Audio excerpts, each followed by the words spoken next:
மனிதன் என்னதான் காட்டை விட்டு நாட்டுக்குள்ளே போய் வாழ்ந்தாலும் காட்டை பார்க்குறப்ப மனிதனுக்கு பழைய நினைவுகள் வரும் அப்படிங்கிறத வந்து இன்னும் கொஞ்சம் நேரத்தில் பார்க்குறோம். Voice start. இதான் நரி, இதான் மயில், வீட்டு எருமையா அது எப்படி கத்தும்? இது என்னன்னு தெரியலையே. இந்த மாதிரி தான் வந்து விலங்கு சவுண்டு கேட்டால் அலாயிரம்.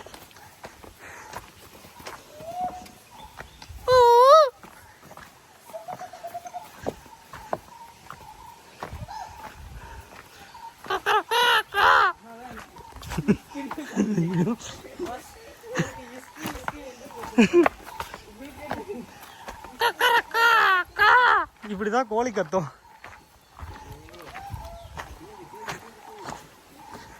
ஐயோ இப்ப என்னமோ கத்துதே.